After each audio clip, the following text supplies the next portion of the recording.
Our research question is, how does sleep or lack thereof affect Ryerson University students' performance, and how do these students perceive the effects of sleep deprivation on their stress levels and their academic abilities? We will focus on the ways that Ryerson University continues to ignore the impacts that sleep deprivation has on its students, as seen, for example, through the continuation of early morning classes that may begin as early as 8 a.m. Through our research, we hope to find the extent to which Ryerson students are affected by lack of sleep, what impacts students' lack of sleep, such as extended travel time, for example, if certain programs create worse conditions for sleep, students' feelings on the way Ryerson is handling this problem, and ways in which students wish Ryerson could handle this problem in the future. We have found that there is a large amount of research done regarding the effects that sleep has on the stress levels contained by high school and university students.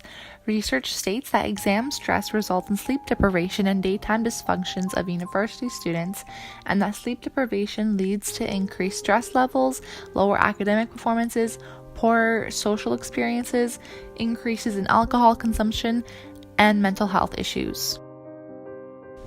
To start our data collection process, we will use surveys to collect basic personal data from our participants, such as their program, their year of study, and their basic sleeping habits.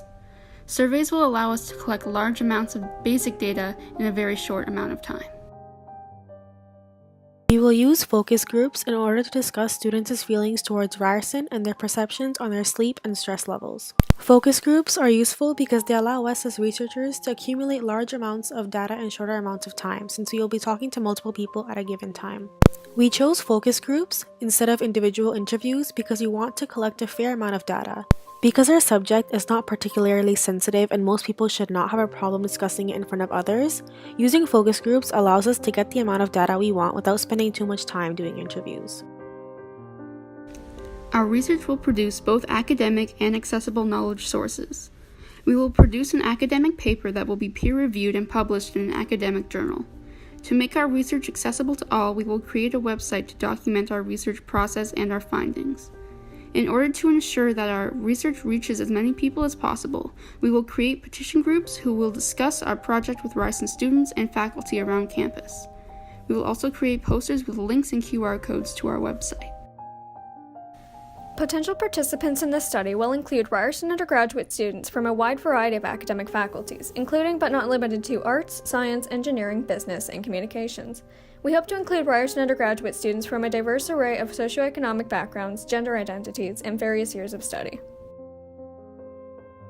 This research project is hoping to gauge traction from its demographic undergraduate Ryerson students who are most commonly young people. In order to reach their attention in the most effective way possible, we have decided to primarily advertise via a detailed and informative Facebook post on the Ryerson Facebook page.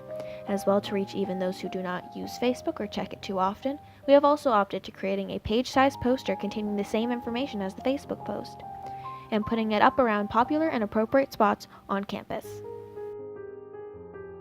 Participants in our research project will accrue an awareness of the effects that sleep deprivation has on stress levels. With this understanding, our participants will be able to take the information found and use it to adjust their sleeping habits in attempts to decrease their own stress levels. Participants' anecdotes and discussions will be used in an attempt to improve the experiences of Ryerson students. Some risks that our participants may be faced with could include an invasion of privacy, since questions will request personal information from participants, such as grades and academic performances. A honoraria will be provided to our participants in the form of a stress ball, which will not only relate to our project's theme, but will also be of assistance to students that fall prey to stress. When informing participants about what they are consenting to, we will provide a consent form for them to sign after verbally going through the material with them, closing with a reminder that they are able to opt out or go off the record when and as they please. Participants in this study will be informed both in writing on the survey and in person prior to being asked any questions in the focus group that they are able to withdraw from the study at any point in its process, whether during the data gathering phase or after. Participants will be informed that they are not required to answer any questions they feel uncomfortable with, and will be offered an opportunity to read the final paper prior to its publication and offer feedback or request that certain quotes or information be left out of the paper. Privacy of our participants is our number one priority. We will ensure that the responses and discussions of our participants will not be shared with anyone other than the project's researchers. Once results are recorded and analyzed, we will automatically dispose all of the surveys through a shredding machine. We are aware that confidentiality is important, therefore, all recorded responses may be done anonymously through the use of pseudonyms. Our survey does not ask for the participants' name, rather just their experience related to sleep.